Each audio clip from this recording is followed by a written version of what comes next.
මිනිස්සු කට තියෙන පළියට කියනවා අපිනේ අපාය යන්නේ. අපි ගිහිල්ලා බලා ගන්න. උඹලා දිව්‍ය ලෝක යනකොට අපාය යන්නක් කට්ටිය ඉන්න එපාය කියලා.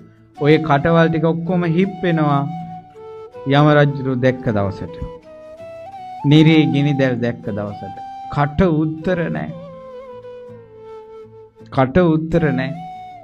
දිව්‍ය ලෝකේ අපායයි සමාන වෙන එක තැනක් තියෙනවා. ඒ තමයි චාතුම් මහරජික දිව්‍ය ලෝකයේ සම්පූර්ණ ආයුෂ සමානයි සංජීව අපායේ එක දවසකට. තව්තිසාවේ සියලු ආයුෂ සමානයි කාලසූත්‍ර අපායේ එක දවසකට. මේක මහා භයානක දෙයක්. මේකින් ගැලවෙන්න නම් බුදුරජාණන් වහන්සේට විරුද්ධ නොවෙන්න ඕන. ධර්මයට විරුද්ධ නොවෙන්න ඕන. සංඝ රත්නයට විරුද්ධ නොවෙන්න ඕන. ඔබට තේරෙන භාෂාවෙන් කියනවා නම් බුදුරජාණන් වහන්සේ මුළු හදවතින්ම සරණ යන්න ඕන.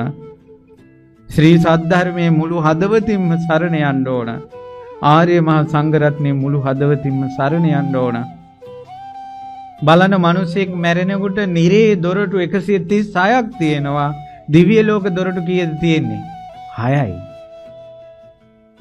ඒ නිසා මේ නිරේවල් 136කම ඉන්නේ එක්කෝ බුදුරජාන් වහන්සේට ගරහපු, ධර්මයට ගරහපු, සංඝයාට ගරහපු, දෙමව්පියන්ට අඩන්තේට්ටම් කරපු, වැඩිහිටියන්ට අඩන්තේට්ටම් කරපු, සෑයට බෝධියට අගෞරව කරපු, ප්‍රාණඝාත සොරකම කරලා එයින් නැගී හිටියේ නැති අය, වැරදි කාමසේවනය කළා එයින් නැගී හිටියේ නැති අය, බොරු කියලා එයින් නැගී හිටියේ නැති අය, ඒ වැරදි හදාගත්තේ නැති දස අකුසල් කරපු අයගෙන් තමයි නිරේ පිරෙන්නේ.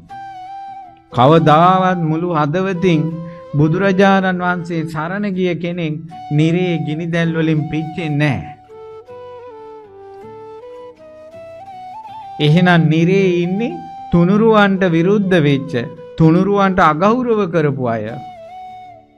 මක් නිසාද යත් පින්වතුනි ගෞතම බුද්ධ ශාසනය නැති වෙන දවසක් එනවා. ඒට මඟ හසර හැදෙනවා. මේ ලෝකේ බුදුරජාණන් වහන්සේගේ ප්‍රඥා දැල මේ ලෝකෙට එළුවට පස්සේ ඒ දැලට අහු වෙන සත්වයෝ විතරයි එන්නේ. අනිත් උන් පුංචි මොකද කරන්නේ? ඒ වගේ මෛත්‍රී බුද්ධ ශාසනයක හරි සසර දුකෙන් නිදහස් වෙනවා නම් යම් කෙනෙක් ඒ ඇත්තන්ට ගැලවෙන්නයි මේ ගෞතම බුදුරජාණන් වහන්සේගේ බුද්ධ ශාසනය මේ යුගයේ මේ බණ ටික ඇහෙන්නේ.